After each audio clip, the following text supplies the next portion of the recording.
Formula E returns to its longest serving race circuit. We are back in Berlin. The race stage is set at Templehof Airport. Are you ready to be electrified? As we approach the halfway point of season 9. Boys, what have we just done? Yes! Congrats, everybody. You did it, mate! Whoa! Well done! And we go green in Berlin! We're going to go live, stay there. Anyway, I can't talk, Jake, all right, because we're live on telly at the moment, but you have a good free practice, all right? All the best, my friend, Jake Dennis, there you go. We might not be in vision, but I was just chatting to Jake Dennis, the most handsome man in the paddock. There he is.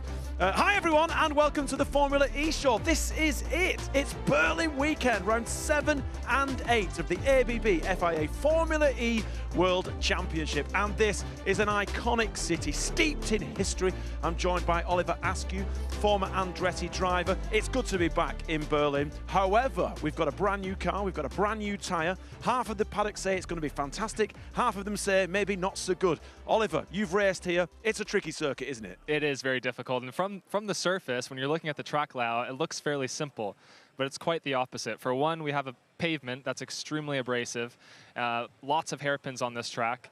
We're probably going to see the most energy saving that overall, the most energy saving track, and so the slipstream effect will be as important, if not more important, than we saw in Brazil. So we saw how amazing that race was. Hopefully we're going to see the same again this weekend. Yeah, absolutely. The championship is wide open. Pascal Wehrlein sits on the top. Just underneath him is Jake Dennis, and then underneath them in third with 61 points is Nick Cassidy, who is just going to be joining us in a few moments' time. So we've got a double header, which means we've got double points on offer. Anything could happen this weekend. It's a big race day because we're halfway through the season. Sure, yeah, like you said, halfway. It's time for these guys to turn up the wick. I think we've Say that seen again. Turn up what? Turn up the wick. What's that mean? Light the match. Oh, right, okay. Light the fuse, you mean? Light the fuse. All right, turn up the wick. Just I don't know, maybe it's an Matt, American saying. Just turn around, Matt. Just turn around, Matt. Get a picture of the crew. Hands up if you've heard that phrase before. Turn up the wick. There we go, we got only one. Mike. Only Mike. Our Mike man. Interesting. All right, we'll ask Nick Cassidy in just a few moments' time whether he's up As to I was saying, turn up the wick. Sorry, pal. We see our championship protagonists are starting to come into vision, one of which we're going to talk to in a bit. Yeah. And yeah, it's time to light the fuse. There you go. And get after it here this All right, weekend. well, let's bring him in. Come on, he's been standing in the sidelines. Welcome, Nick. Lovely to have you with us. Thank you. Sao Paulo was special. You and I spoke yesterday as we walked along the Berlin Wall. We'll see that throughout the weekend, that little VT we made, that videotape we made together. A great weekend for Jaguar overall. That powertrain really, really did do what it was expected to. It was phenomenal. Yeah, great weekend for Jaguar overall. They've been a great partner of ours this year, and obviously we've got a very strong car. So nice weekend. Now we're in Berlin, and we've got to repeat that, though. Yeah, how do you feel coming into this weekend? I feel good. It's just not been my favorite place in the past. I've not been so strong here, so I hope to turn that around. It's interesting, and we've talked about it, Oliver, before the show, how some drivers love it, some drivers hate it. Why? I hate it, personally. You do? I do. I can't have that. We didn't do so well here last year. No, and I'm the same, but I can't have that mindset. You know, I've got to be fresh. I've got to look at it as 2 new opportunities and try to turn that around.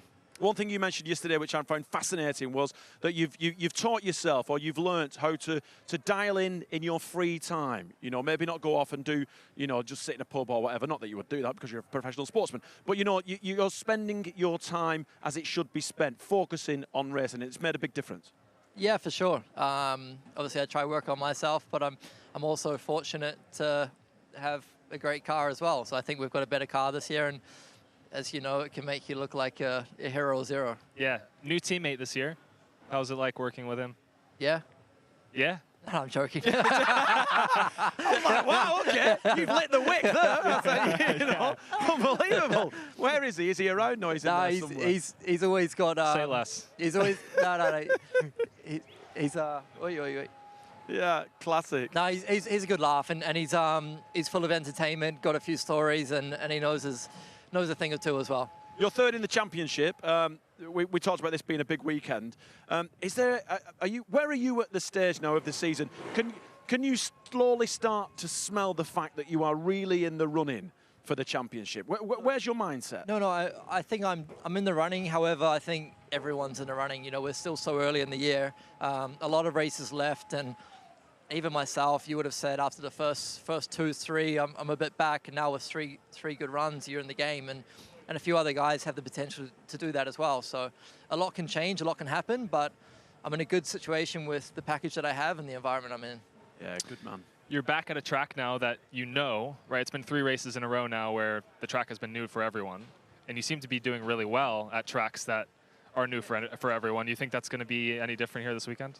Man, I hope we have a good one, right? Yeah, like, of course. Yeah, the last few tracks, to be honest, they've been quite bumpy and quite quirky circuits, and maybe that's had an element of suiting our car. So now we're back to somewhere completely smooth, completely normal. We could see, you know, McLaren DS and things back up to proper form as well. So who knows? Yeah. All right, Nick, thank you very much. Give me your microphone. You go off and get ready for free practice 1. Awesome stuff. Very focused young man, Nick Cassidy. He's changed from last season, I think. You know, there's a couple of drivers who've really dialed it in, as they say, this season. Him being one, and I think Dan Tickton being the other. Right, so he's in 3rd. Saunders is with the 2 other blokes who are on top of him. Pascal Wehrlein. No, it's not Pascal Wehrlein. He's going to speak to Jake Dennis and the one and only Mitch Evans.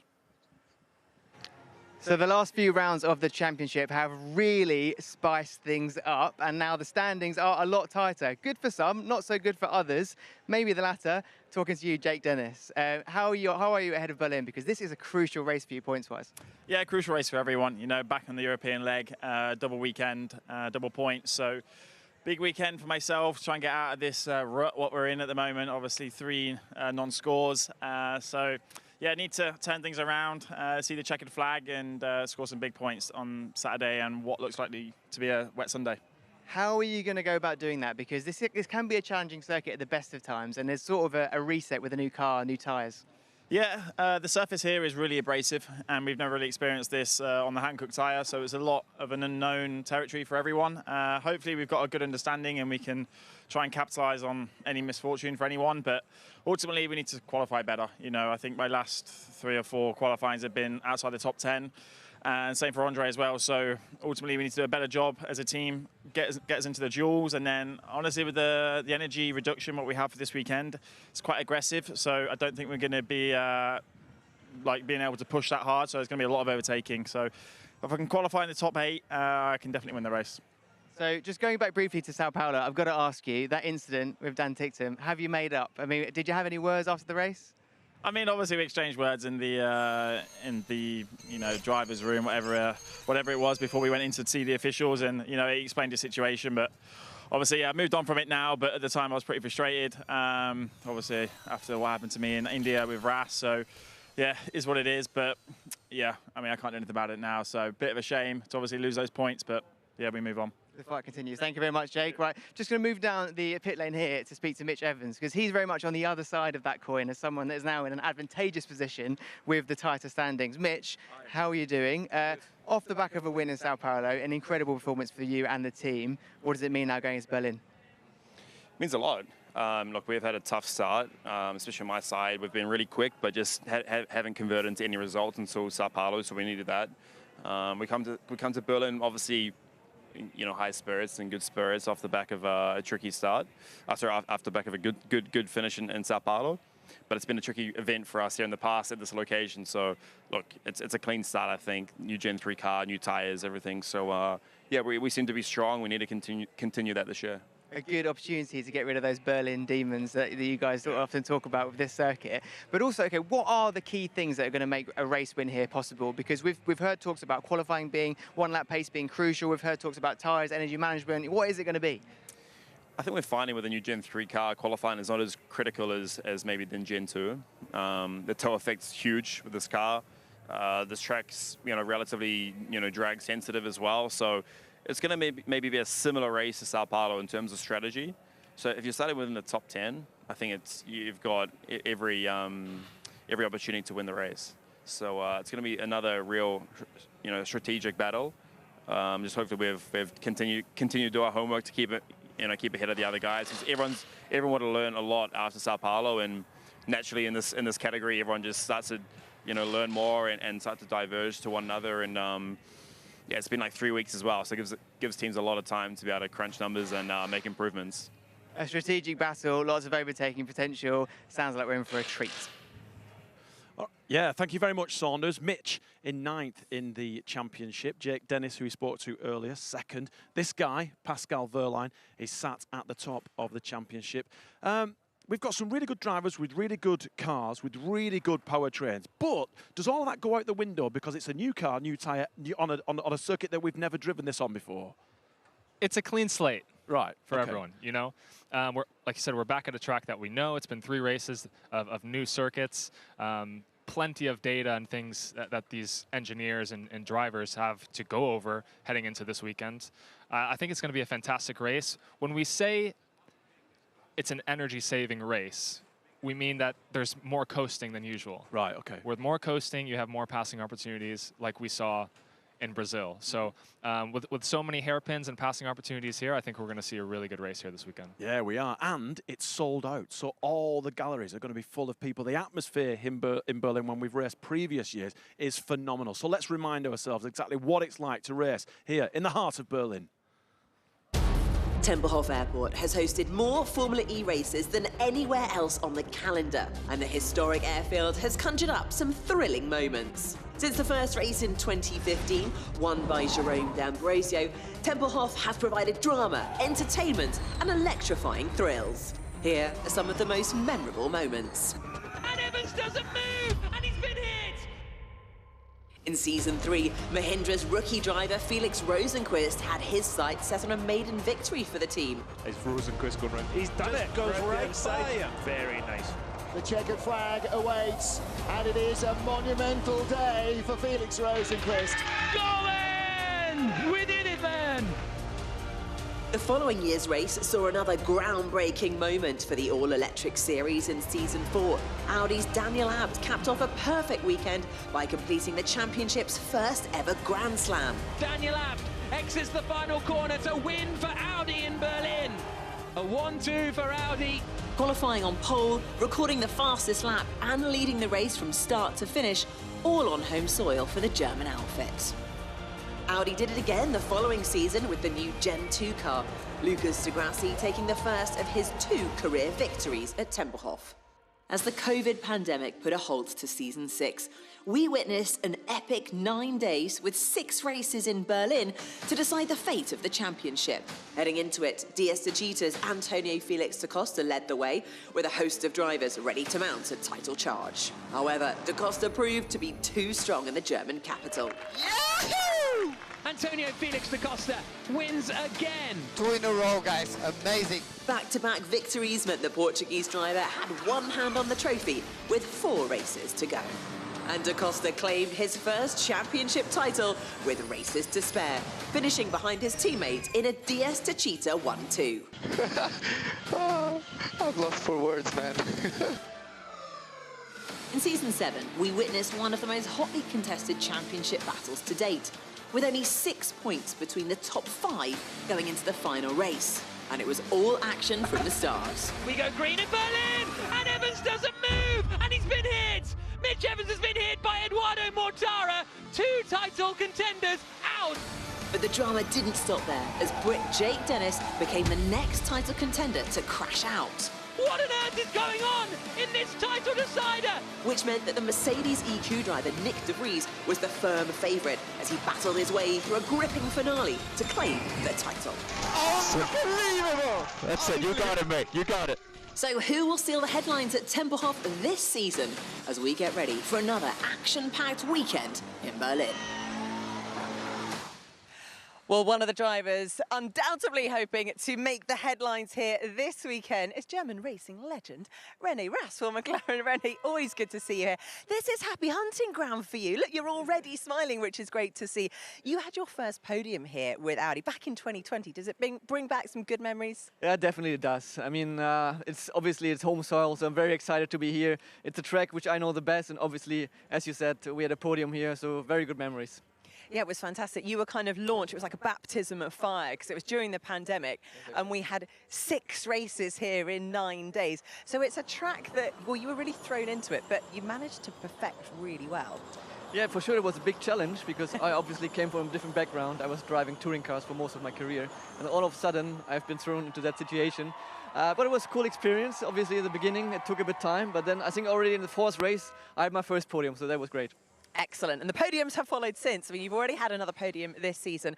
Let's talk about how it's been going with McLaren, because you secured McLaren's very first ever podium in Formula E, which was a very special moment. And so far, you've managed to score in the top 5 3 times. Yes, and whenever we were finishing the race, we were almost in the top 5, so that's obviously a good sign. The pace is there. I think we can be happy with the pace we have, especially in qualify. The car is very competitive. The team is doing a very good job. In the race, sometimes we're lacking here and there, but you know, we're still learning. It's a learning process, and we feel with every race we find something else which helps us for the next race. But still, it's a very new car for us, and we keep improving. But hopefully, this weekend, hopefully, is a good one. Well, exactly. That's what everyone's hoping, because this is obviously a double header. So double points up for grabs, 58 points in total. So this can really make a massive difference in terms of the championship. If things go well, they're going to go really well. And if things don't go so well, they could go really badly. And it does seem to be a place where teams either do one or the other. Yeah, exactly. I think in the past years, Mercedes has always been very good here. So I hope that we can take that momentum with us. Yeah, but obviously, as you said, it's a very important to be competitive here. It's a double header, and today already first practice will be an indication if the teams are going to be strong or if drivers are going to be strong. So hopefully we will be on the competitive side. And just very quickly, what is the key to success at the Berlin E-Prix? Just no mistakes. Oh, sure. Not asking for much then. Well, there we are. That is the secret, Vernon. No mistakes. Thank you very much, Nikki. There you go. Thomas Biermeier joins us. Welcome. How are you? Big weekend for you guys? Until now, I'm fine. Yes, it's a big weekend. It's our home race. A lot of guests here from Cupra, over 1,500 people, journalists, partners. So it's a big event for us. Does that add the pressure, having all those people here? Because it means that I guess you would desperately want to put on a show, put on a performance, and hopefully get on a podium with all those people here. But we always have pressure. In motorsport, you always have pressure. Maybe this weekend is a little bit more because of the home race, because of the guests, but we have to live with it. Maybe a question for some of our new viewers to motorsport. What is keeping you guys from moving up to the front end of the grid? It's a long story, but to keep it short, the long story, time. Yeah. Time, mileage, because we lost too much time at the development phase. So I guess we are 5-6 months behind the others. And now we had some test days, but the others also had some test days. The gap is quite big, so we try to reduce it from race to race, but it will take time and a lot of work and also hard work to keep the people motivated. I was just going to say that. You're the man in charge. You're all eyes are on you. You're the leader. You're the guy who pushes the team forward. How do you do that? How do you go into your CV and everything that you've learned and then project that onto the rest of the team and stay positive? It's difficult for us because the first 8 seasons or 7 seasons we were quite successful. So we are used to get home with trophies, with a good amount of points, and now go home with 0 points, with damage or with less motivation. But we have a great team. We have good guys. We have a really good team atmosphere, and I don't have to do so much, to be honest, to keep them on fire, because everybody's working to get the points. And I tell you something, they deserve to get some points, and hopefully it will come this weekend. And how's the health of your driver who broke his wrist earlier in the season? Robin, he's getting better and better. Also, he's missing mileage, to be honest, because it's quite difficult to drive that car, and he also needs some time. But we're happy to have him back because with his experience, he can help the team, and he takes a little bit the pressure away from Nico, because everybody was hoping for Nico. Calvin did a good job when he replaced Robin, but everybody was hoping for Nico, and now together with Robin, Nico feels a little bit less pressure, and qualifying was not so bad last time in Sao Paulo, so hopefully we can continue this positive tendency. Yeah. All right, well, let's step away from the racing for a brief moment, shall we? Because this is the Formula E show. We like to get a big fish-eyed lens of everything that Formula E is about. Have you personally spent some time in Berlin throughout your youth? Because last night I took this gentleman to a techno club for his very first time, and he had a really good evening, didn't we? I've been before. All right, okay. But techno in Berlin is something different.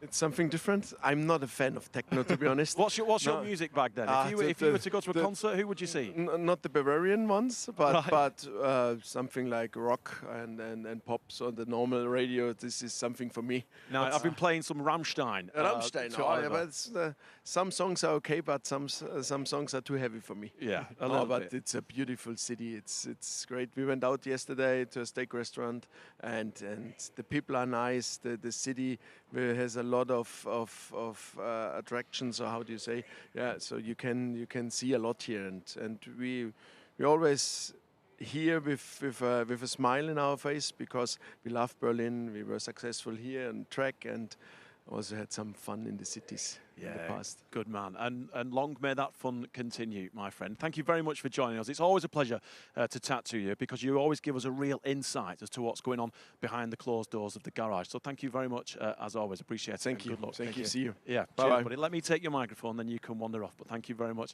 Cheers, pal. There you go. All the best. I was only joking. We did have a good time, though, didn't we, in the old Techno Club? So let's talk about the predictor. This is your opportunity to get involved with Formula E, and you can tell us what you think is going to happen. You can tell us who you think is going to get on the top of the podium. So I'll come to you first, my friend. Ooh. It's Berlin. You've raced here. You know everything about the car. You know everything about these new tyres. Who do you think is going to be top of the podium? Top of the podium. Let's go with Dan Ticktum.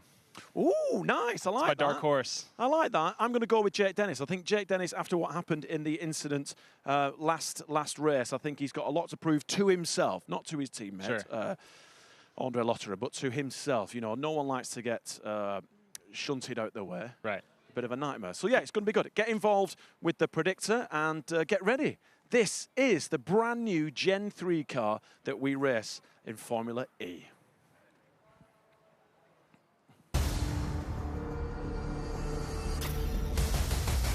Formula E exists to innovate, to push the boundaries of what's possible. An electric racing series born to disrupt the status quo.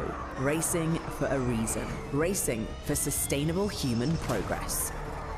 Now in its 9th season, the launch of the 3rd generation car, Gen 3, is heralding a new era. The first time I saw the Gen 3 car, I saw the future of electric cars. The car is extremely fast, extremely attractive, and super sustainable. As a racing driver, when you tell us you're going to get more power, less weight, it's all we want to hear.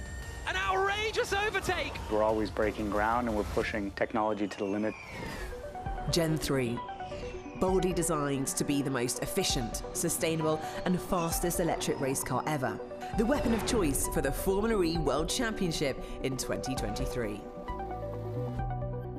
The smallest and lightest Formula E car to date, the Gen 3 is tailor-made for street racing.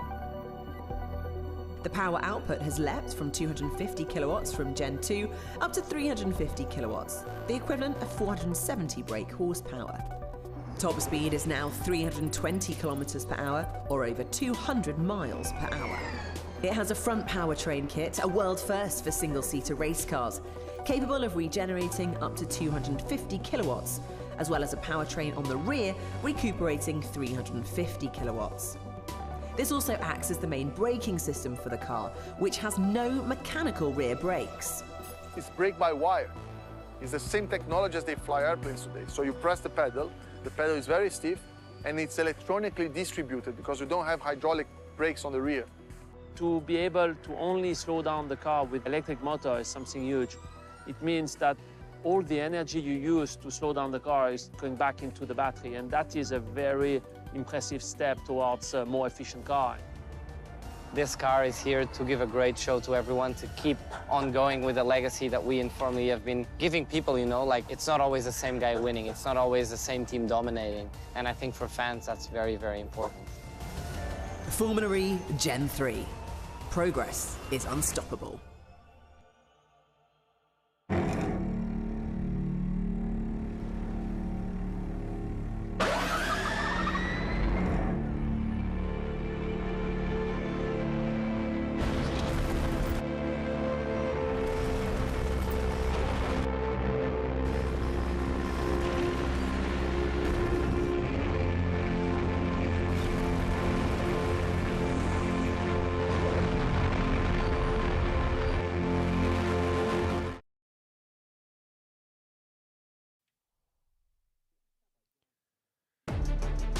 We're back in Berlin once again. The 17th race around this German city is getting underway this weekend, and it's the 7th round of the ABB FIA Formula E World Championship. From the Berlin Wall to the Reichstag to the TV tower in the heart of the city at Alexanderplatz.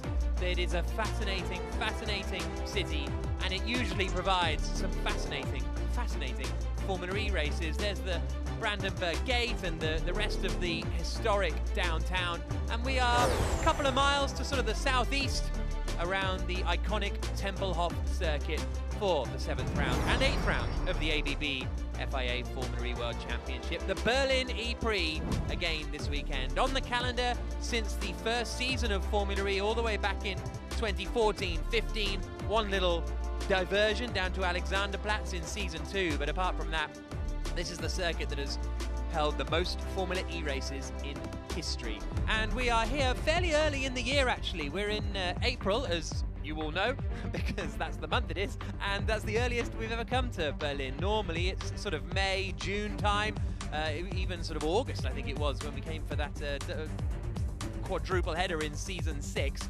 But so far we've had Mexico City won by Jake Dennis, Diriyah won by Wehrlein, both races, Vern de Coster and Evans taking wins in the following 6 E-Prix.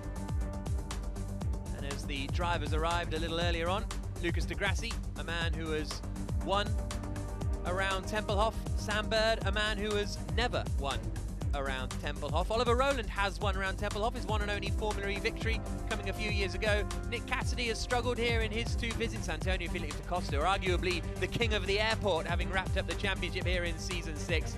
And Sasha Fenestrat is looking to get back on form after a really strong start to the season, but hasn't been quite able to turn that into the results. The driver who did manage to turn it into results was Pascal Wehrlein early on in the season, but it's sort of slowed down a little bit for him after that. The Porsche driver scored 68 points in the first 3 races, only 18 in the last 3. So that has allowed a bit Jake Dennis, but more Nick Cassidy, Jean-Eric Verne, Antonio Felix da Costa, Sam Bird to all close in on Wehrlein at the top of the standings. Reigning champion Stoffel van Dorn looks to be out of the title hunt fight. He is down in 11th place with only 22 points. Günther, Muller and Freitz are the 3 drivers who are yet to get off the mark. And as far as the Teams Championship is concerned, Porsche are at the top there on 144 points, well clear of Envision Racing, who are second on 103. Abt Cupra, the only team yet to get off the mark. My name is Jack Nichols. Alongside me in the commentary box, delighted to have the former F1 driver, multiple Le Mans winner and former Audi team principal in Formula E, Alan McNish. You know this circuit very well, Alan, and as I say, we're just a few miles to the south of the TV tower in Alexanderplatz, around this old, disused airport. Yeah, this is, it's quite a different circuit to all of the ones that Formula E's visited, because it isn't an open plan airfield. It's got concrete as its tarmac, and also with the long corners there like turn 1, and then as you come down the long back straight into turn 6, puts a lot of energy into the tyres, Jack, and I'm sure we're going to be hearing a lot of team radio from the drivers about tyre grip going off. Before they get in towards the last part of the circuit, turn 9, and then the last long left-hander as they lead out onto the start and finish straight again. Quite a tricky track, one that if you get it right, you're blindingly quick. If you're not, if you're slightly off, then you're nowhere. Yeah, absolutely, and we've seen a lot of teams in a world of pain in Berlin over the previous few years. As I say, a little cooler here than it has been previously. Track temperature at 22 degrees, air temperature at 20 degrees. I remember that season 6 finale, and it was about 36 or 37 degrees on some days. Absolutely sweltering. The pit lane is about to open in, well, now, and Pascal Wehrlein, the championship leader for Tag Heuer Porsche, heads straight out onto the circuit, as they all do. Now, well, let's cover off the tyre stuff pretty promptly. New tyres for this year, Hankook's, they're much harder than the Michelins, but why is this circuit so difficult on the tyres? Why was it so perplexing for so many teams? Well, I think there's 2 factors to it. One, it's concrete, so it's very, very rough. It's very abrasive. If you put your hand on it and rub your hand over it, then it would take the skin off your palm. And that's exactly what it does to the tyre when you're coming through and breaking into them, into here, as we see them just coming through the long turn 1. And the second part about it is you've got a very limited number of tyres as well for the weekend, so the drivers are going to be trying to protect it. So they've effectively got 3 sets of tyres for Saturday and Sunday. And so in that respect, then you're also trying to think about how you get the performance out of the tyre, but also how you get the longevity out of it as well. So there's the attack mode activation zone on the exit of turn 6 at the end there. And then we come into this quick left-hander of turn 7, down to another good overtaking opportunity into this hairpin right-hander at turn 9. And the Porsches and the Andrettis out on circuit running together. They share the same powertrain. And we'll see what Porsche can do here, because there's Kyle Wilson-Clark, Pascal Wehrlein's race engineer. Okay, radio check, turn 7, 8. Just doing the radio checks with Pascal. Normally quite straightforward for radio here in Berlin, because there's not a huge amount of trees or buildings or that sort of thing. But interested to see what Porsche can do this weekend, because Da Costa proved that they've kind of managed to get on top of their 1 lap pace, or at least Da Costa had in Sao Paulo, because that felt like the thing that was kind of holding them back. Practice full course yellow, which is why you see the waved yellow flags out there and the FCY signs. That's just for Scott Elkins to make sure everything is going on correctly, the race director. But yeah, that 1 lap pace was where Porsche was struggling, so that it was kind of ominous for Da Costa that he qualified so well in Sao Paulo, but wasn't quite in the fight at the front. It's so fascinating the way this season's ebbing and flowing. Yeah, it is, from the teams that seem to have got it right at the beginning of the season to the ones that are actually coming through as the season progresses, and also drivers as well. Got to remember, Antonio Felix da Costa was with DS Techeetah for a long period of time, so he got round the mentality, the way of working, the way the car was sort of evolving year to year, and then it's quite a big change to go to a new team. And so, you know, there will be an acclimatization period for him as well. Yeah, he was one of the things he was saying about Porsche is that it's so sort of well structured that if you want to change something on the steering wheel, you don't just change something on the steering wheel. It has to go through, you know, 3 or 4 levels of approval in order to get that changed. Where I think that the DS Techeetah operation was a little more, I don't quite know what the word is, but a bit not casual, but sort of. It's a smaller operation, a more nimble operation in some ways. Very different mentality, different ways of working. You know, Porsche, clearly I know from my racing career, I was with them in sports cars, won them all with them. And Audi's very similar. It was a very process-driven structure, whereas some of the other teams are a little bit more instinct and feeling, and, you know, these are bespoke cars, and so they have to be tuned in the correct way. I wouldn't say there's one thing that was right, because basically both of them won races and championships, so both can do it. It depends on what works for the driver and the team. And I think you mentioned Kyle Wilson-Clark there. I think that relationship is the important one between the driver and his engineer, and so they can build up that confidence and trust in this very, very limited practice sessions they get before they go into the group stage and then the dual stages in qualifying. Did you have a favourite race engineer that you ever worked with? Yep, I did, and most of them were sort of quite feisty, a little bit of a sort of a racing driver streak, selfish, etc. But the ones that I worked with closely and I would say developed a real strong relationship, it didn't need words. You know, if I came in and said, car's doing X, Y, Z, sorted, and I knew it was sorted when the change was made, and then I went back out again. Interesting. 25 minutes and 24 seconds to go. A reminder, get in touch. Hashtag Berlin E-Prix is the way to send any questions or whatever you have in, or comments on Twitter. And here's Sam Bird's radio. Copy that. Lots of drivers reporting very low grip. Have you got any grounding? That's Phil Ingram, Bird's race engineer. Yeah, just talking about low grip. This place has always got low grip because it's not, you know, it's not like Mexico, for example, where part of the circuit is used by other formulas racing. It's only ever used once a year, and so it's only been Formula E that's been going round here, and so it gets kind of sandy and dirty, and it will progress a lot through the course of this session, and also it will take a reset overnight and then start to get quicker again as we go through the sessions tomorrow. And ultimately, the grounding he's talking about is the car hitting the ground. Can they lower it? And usually it's into this first corner. You can hear it pattering, and also down the back straight into turn 6. And that's the 2 points on the circuit where it restricts from dropping the car closer to the ground. Bird having scored a good chunk of points recently. One man who hasn't is Andre Lotterer. Well, actually, Lotterer is an odd one this season. He's 13th in the championship. He's only failed to score in 2 races out of the 6, which is not too bad.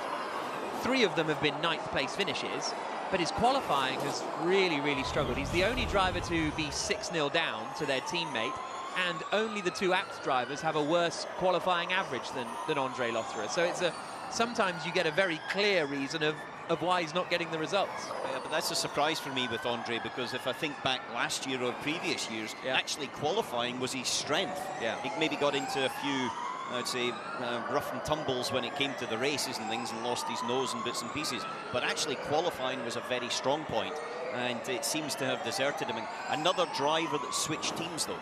And so in that respect, I would expect it to improve, but if it doesn't, it's going to be a hard, long season for him.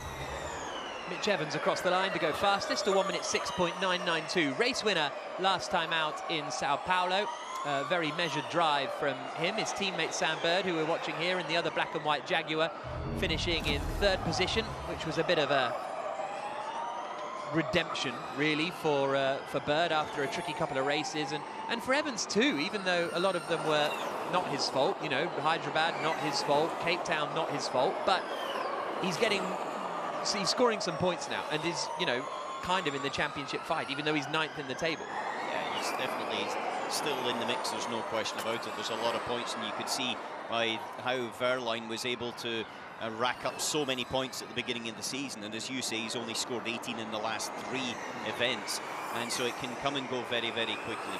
But I was very pleased for Sam Bird, actually, because he's had a tough time in the last couple of years, and you know, the incident that happened went into his teammate, that's just what you don't want in any stretch of the imagination. As a team boss, you certainly don't want it. As a driver, you don't want it either. But it was a strong, I would say, return to form for Sam. Yeah, and he's had the pace this year, actually, which I think is, for him, has been the most encouraging thing, that the pace is back at least. Through the first couple of corners comes Sebastian Buemi. Go race, box, box. Connor Somerville. It's another driver for me that sort of regained his mojo, is Sebastian, because I thought he kind of was on the back foot, just didn't look happy. Last couple of years in the pit lane walking down, just didn't look the Sebastian Buemi that was so dominant and won the championship back in season 3. And so in that respect, I think he's kind of a change of team, a change of environment. It's been a very, very good thing for him. Through he comes now. He'll be coming into the pits at the end of this lap with 21 minutes and 15 seconds on the clock. Ticktum is quickest at the moment, a 10th ahead of Buemi, with Verne 3rd, Da Costa 4th, and Gunter in 5th. You see quite a big discrepancy in the lap times, or certainly from sort of 17th downwards, but that'll probably be drivers doing race runs. Here's just a nice little look at Pascal Verline. They were saying in the FE show, which you can go back and watch on the Formula E app and the Formula E website, which happened just before free practice, that this is quite a smooth circuit, relatively speaking, compared to the Hydeраbads and the Cape Towns that Formula E's been to recently. So that could see a return to form from some of the teams who are good in Diriyah and Mexico, for example. Yeah, I think more Mexico than Diriyah, to be honest with you, just with the circuit characteristics and layout, but it is quite smooth. You do get a little bit of pattering in a couple of areas, and you know, they're concrete sections, and so the majority of the movement you see and the flex in the bodywork is actually just the car going over these concrete sections. So you tend to run the car, I would not necessarily stiffer, so the platform is stiffer so much because of the tyre grip effect it has. Here's Dennis Radio. Otherwise, track position is good, so hold position ahead of Bird. We push next lap. You can see him trying to get some temperature into the front tyres there. Yeah, I just turned in and nothing happened, and it's easy to then turn too much, and effectively it's got the reverse effect. But here, they're coming onto the power, the rear of the car moving as well. So he's struggling with front grip in the last 2 corners and putting the power down, struggling a bit with rear. So here he comes down towards turn 1. It's a push lap for Roger Griffiths' man as he comes down into the first corner. Yellow flag briefly at turn 4, where Dennis will be arriving in a moment. There's the Porsche of Da Costa coming through the first corner, and that's why it's Mortara.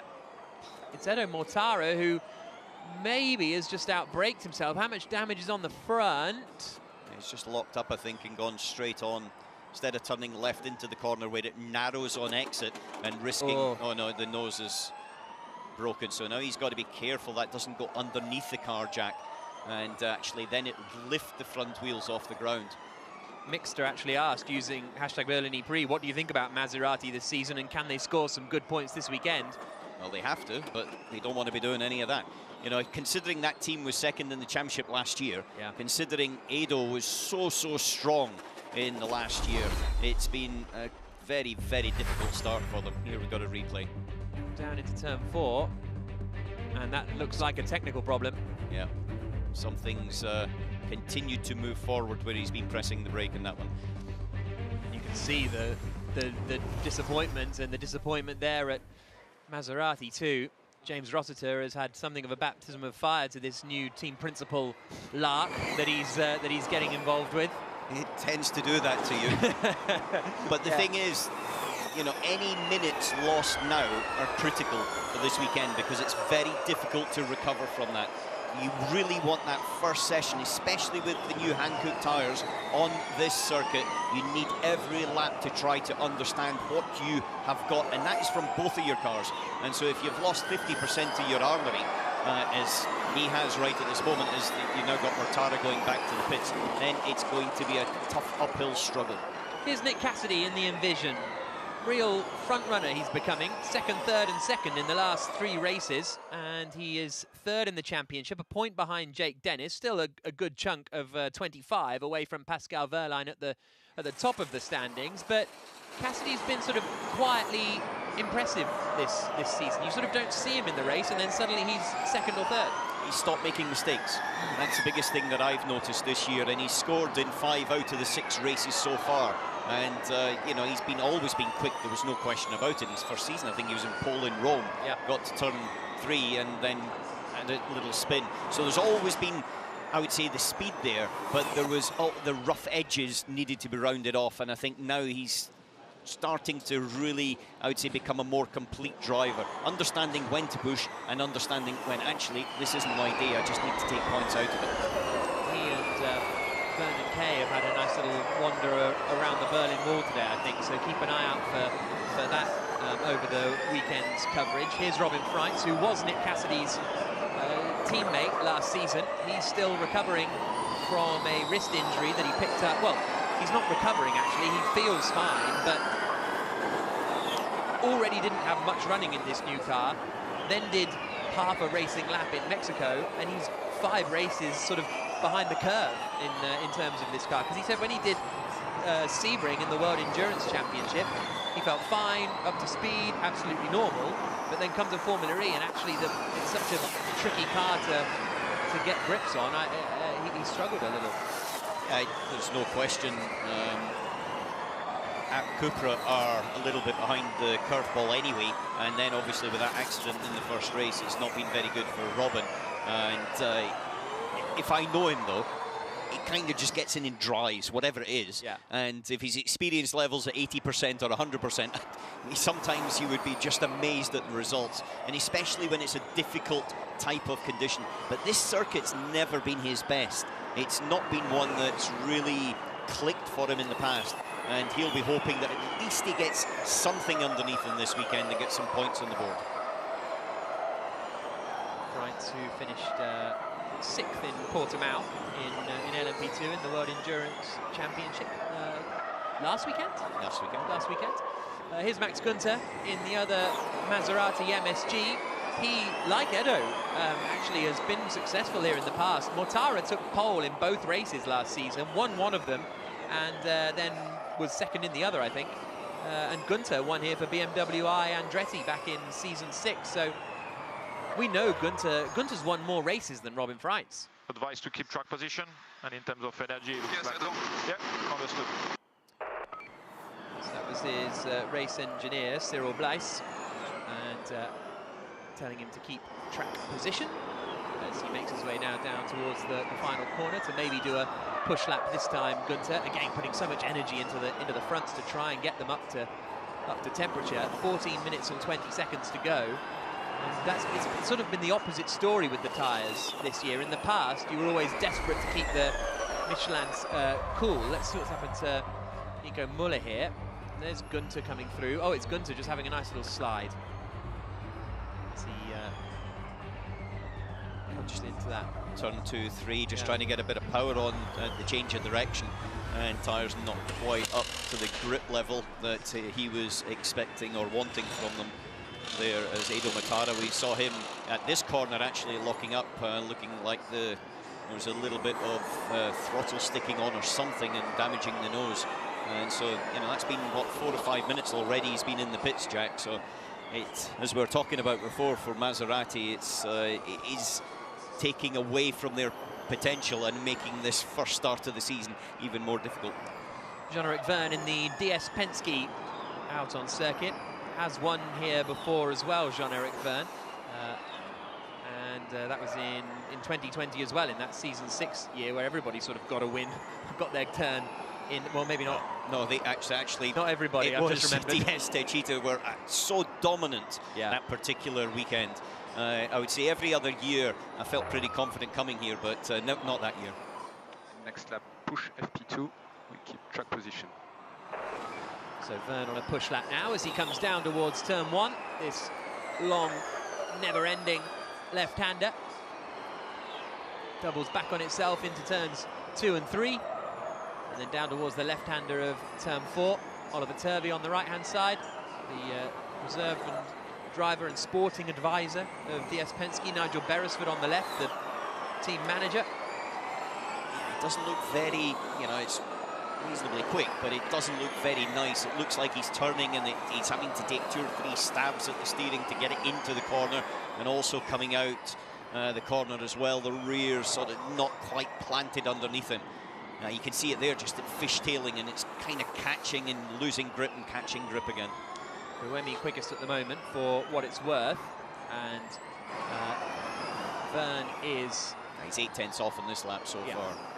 So it's not a rapid lap for Jean-Eric Verne as he comes into the final corner and out across the line. Still moving around a lot, isn't it? Well, I don't think there's very much grip in the circuit, Jack. Yeah. It's also colder than what it has been. You're perfectly right. April, we're normally here in June and August in that season 6 marathon is the only way I could put it. 6 races. Sorry, 9 races, wasn't it? 6 races in 9 days. 6 races in 9 days. It felt like 90 days, 9 races in 6 days. Yeah. I think we came out of here punch drunk. It was Groundhog Day. Lucas de Grassi out on circuit now in the Mahindra. Won his final race for Audi here in 2021 in season 7. Last weekend. Yeah, was that it was last weekend. It was our last weekend, yep. Which was our 14th victory in Formula E. In fact, I think that particular race, little fact for people out there, was the only one in Lucas's 7 years that he hadn't damaged the nose. And so we actually had the nose broken up and made into little key fobs for everybody. Because it was the only one we could take back home whole. Wow, goodness me. That's so remarkable. Well, no, apart from that one in, where was it? Mexico City or something, because it was rebuilt really light or something. That survived, but then he got disqualified. Yeah, so. that was pre-me. Yeah, oh, that was not on your watch. Yeah, it was on my watch. 10 minutes and 20 seconds to go. It's now everything at Mahindra is on Fred Bertrand's watch. A man with a lot of, obviously, knowledge of the Gen 3 car and project. How useful is that information going to be? Or actually, once you come into the season and everyone's got the car, doesn't make a huge amount of difference? Because some team kicked up a bit of a fuss, but... Yeah, I think... Would you have been outraged if you were still a team principal? Oh, completely. Absolutely. outraged from Scotland. I've been writing into the local newspaper. But look, Fred Bertrand did a good job at the FIA, and he was sort of guiding the championship from the beginning, and a great believer in Formula E. Clearly, we didn't always see eye to eye, because that's what happens with a racing team and with a sporting body. But at the end of the day, I think you know, the championship built up very well with him sort of directing a lot of it. Now it's a very different game when you've you know, turned to the other side and gone to the dark side in that respect. And you know, it's clearly a bit of a difficult start for him as well, because the Mahindra hasn't been the strongest car out there. We talked about Abt before, and Thomas Biermeier was actually on the pre-show and saying how, you know, maybe they lost some time, and that's something in the competition levels that you've got is very hard to recover. Right, what's Robin been up to? Oh, spin. Back end gone. That's just showing off. That's just him looking for a top gear slot, I think. Yeah. So Freinz having a little spin there down at the hairpin of turn 9. But you saw how slowly the rear of the car he turned in, and it just slowly came round. But it was already too late once it had started to get maybe about 10 or 15 degrees. There's very little he could do about it, apart from just wait for it to do the loop and then get on the throttle again. Saw them opening up the front of the car there, maybe to do some mechanical setup work. Jake Dennis is the quickest man at the moment in the Avalanche Andretti. When, well, sort of gone well enough here in the past. Dennis wasn't absolutely stellar, but in that year where he was in the championship fight at the end of season 7, and then had his error or mechanical problem, whatever it was, that put him into the wall and out of the running. But wasn't particularly stunning here last season, I don't think, Dennis. So we'll see what Andretti and Porsche can do this weekend. Currently, it's pretty encouraging on a 1:05.888 for Jake Dennis, 0.003 faster than Max Günther, a quarter of a second back to Buemi. But as ever, the times are so close that it's very difficult to read anything into this first free practice session. He's just been called to the weighbridge there on the left-hand side as Da Costa does a tyre change, and then we'll head back out onto the circuit. 6th quickest at the moment for the Porsche. He's out-qualified Wehrlein in the last 3 races, and well, outscored Wehrlein, I should say, in the last 3 races. He's looking a little stronger. Yeah, the last race was actually the first time he out-qualified Pascal Wehrlein.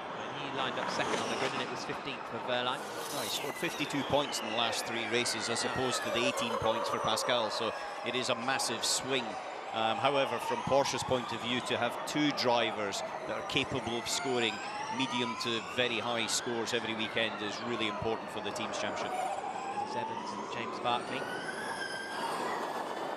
This is a circuit where I feel like every year I arrive at the track, say to Jaguar, have you figured it out? This track, oh yeah, we figured it out for this year. And then they struggle. Evans, I remember speaking to him, I think it was at the end of the race last year, and I did a sort of little interview with him as he was leaving the track, and he was like, I hope I never have to come back here, because he's just got so many sort of bad memories, as it were, here. But and that can be quite actually again, Nick Cassidy on the pre-show. We talk about the pre-show a lot, the FE show, because it was great. So go catch up on that on the Formula E app and website. But Nick Cassidy was saying, Oliver Askew said to Cassidy, I hated it here. You know, in terms of the track didn't suit me. And Evans goes up into 3rd place. But Cassidy said, I feel the same, but I can't afford to feel that coming into a weekend. Like, it must be tough to go into a track knowing where you know you're not going to enjoy it, but you've got to try and think you will almost. I don't know. You've got to sort of force your way through it, because at the end of the day, it's a circuit. It's got 28 points. As we see the McLaren oversteering like anything. It's like he's got no rear grip and maximum power at the moment. And that's going to be a struggle. And that's, I think, one of the points that we've seen the cars all a bit tail happy as they've been coming out. Look at him coming out of this last corner. Just there as Hughes gets onto the throttle. Someone I've actually been pretty impressed with this year. Yeah. But that's going to put a lot of energy into that right rear tyre. And he's got to be careful there, because there's a limited amount of them you have for the weekend. And it's going to be one of the things, I think, that will determine a little bit the race result. René Rast in the other McLaren. coming through the final couple of corners, and he's 4th fastest at the moment, and he's coming into the pits for Ian James's team.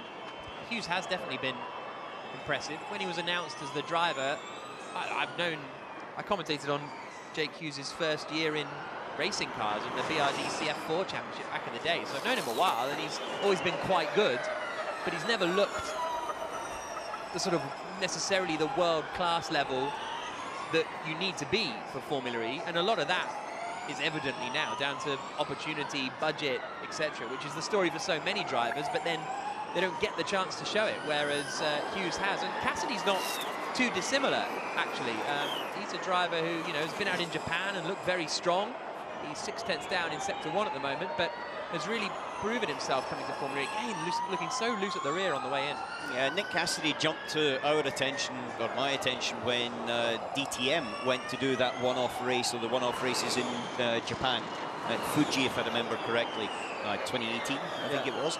And he was there from the Japanese championship, and he was very, very strong. And then they came back over to Hockenheim and raced sort of the Japanese championship, came over this side of the water, and he was really good. And I think he was always someone that had the talent, just needed to be in a platform or a championship where we could actually see it. Yeah, absolutely. Now here's Sergio Sette Camera coming through in the Neo, and then a whole load of cars coming down into that left-hander.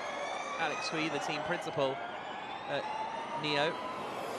Their recovery sort of slowed down a little at the last race. They after their best finish of the season, and in fact for many seasons, with Sette Camera 5th in Hyderabad, Tictum 6th in Cape Town. Sao Paulo struggled a little more, both in qualifying and the race, but maybe we'll see a bit of a return to form for Neo. Across the line they come. Tictum goes 8th fastest, and Sette Camera goes 7th fastest, so only 4/10 away from Jake Dennis's lap time, so that's a bit more encouraging. They've got certainly qualifying pace. Yeah. You know, they've got 1 lap pace, no question about it.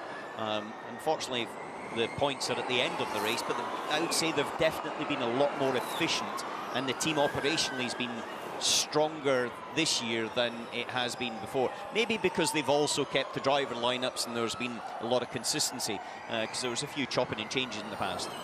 Yeah, Dan Tictum remaining with the team for this year after being there last season. Here comes Van Dorn, and he's only a 10th down after the middle sector here, so reasonable lapping coming from Stoffel Van Dorn.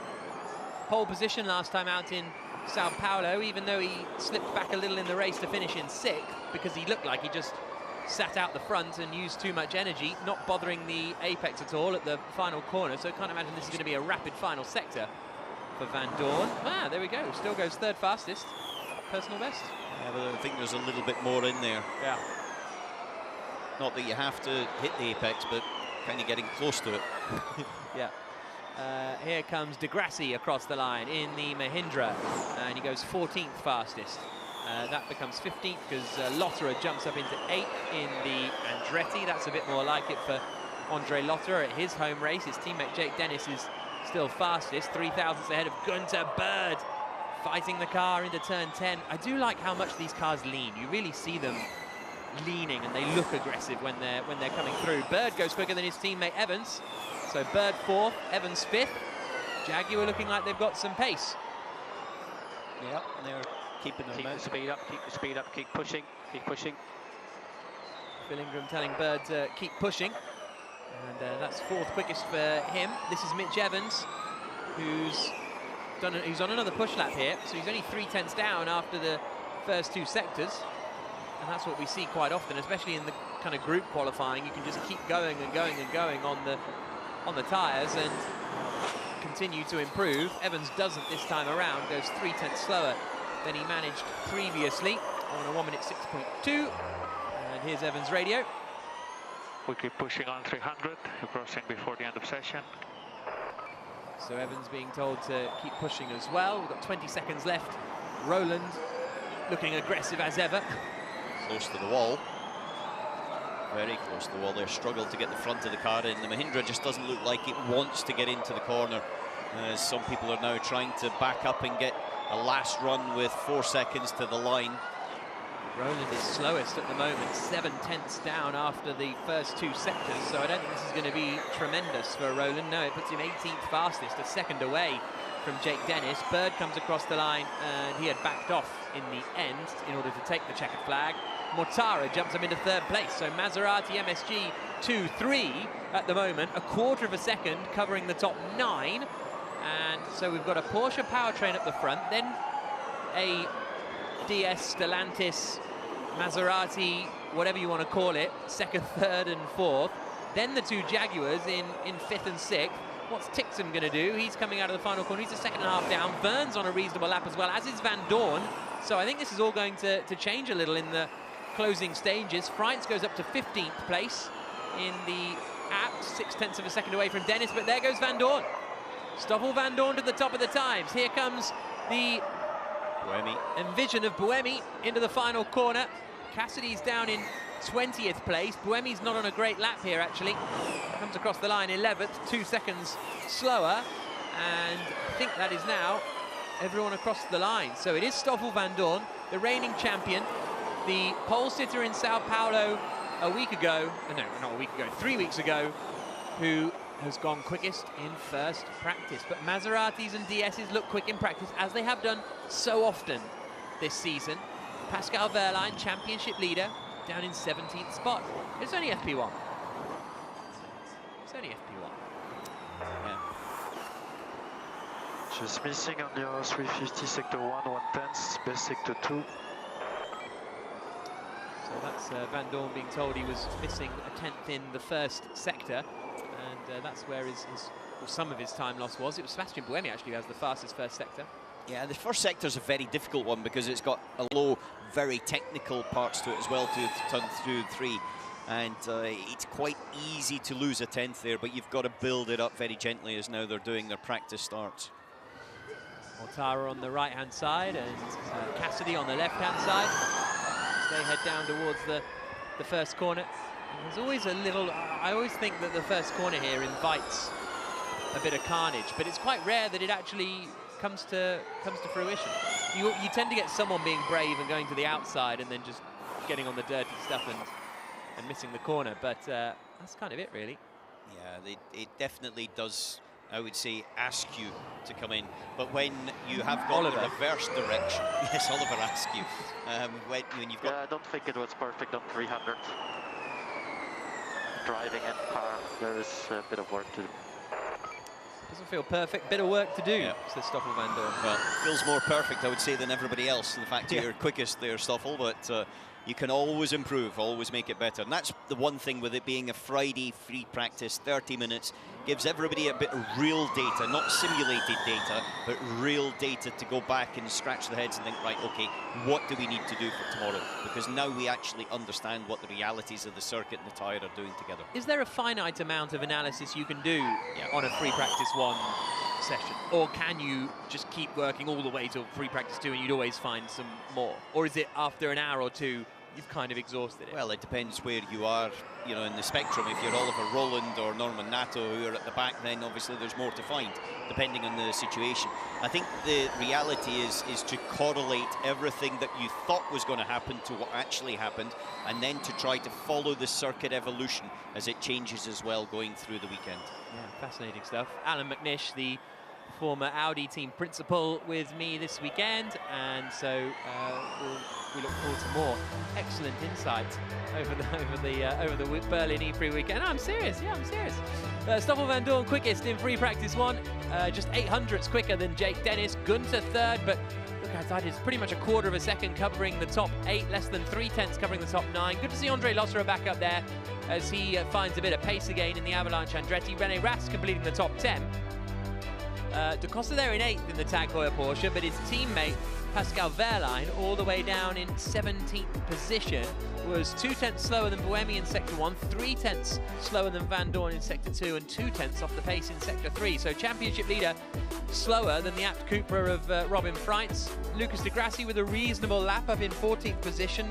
Roland struggling a little, and Norman Nato, the slowest of the drivers in the Nissan. One presumes that he didn't get a lap in due to traffic or some such, although Fenestraz to be honest, wasn't much quicker, down in 18th fastest, 4/10 off the McLaren sister car, as it were, because McLaren used the Nissan powertrains. Max Günther having a chat to Cyril Blythe there on the right-hand side, his race engineer,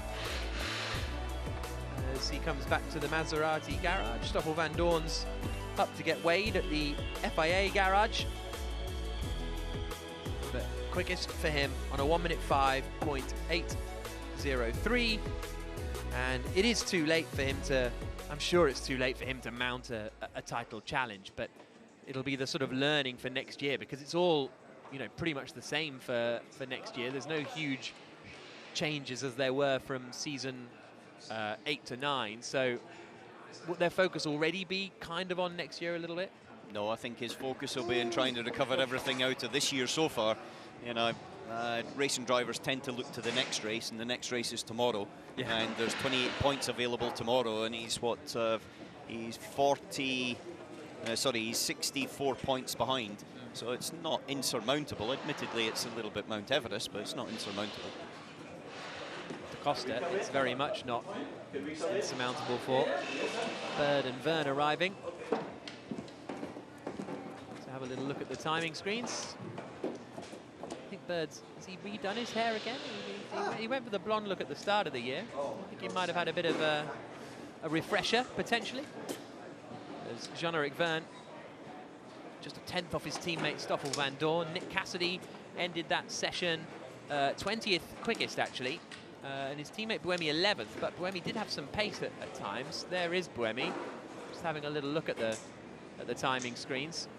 But it's very, very tight up at the front. Buemi only 3/10 off Van Dorn, but that puts you down in 11th place.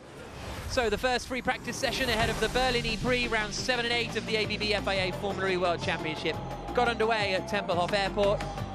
Both Maseratis heading straight out onto the circuit, both Jaguars taking to the track. The tight right-hander at turn 9, negotiated by the McLaren of Jake Hughes. Robin Freitz had a bit of traffic as he came up towards the turn 6 attack mode activation zone. Pascal Wehrlein in the Porsche, hooking that up fairly nicely, but he only finished that session 17th fastest, did Pascal Wehrlein. And he struggled in qualifying last time out in Sao Paulo. Eduardo Mortara off and into the barriers in the Maserati MSG, limped back to the pits and got going again, and actually ended the session in 5th place. Lost about 6 or 7 laps of running, though, compared to everyone else.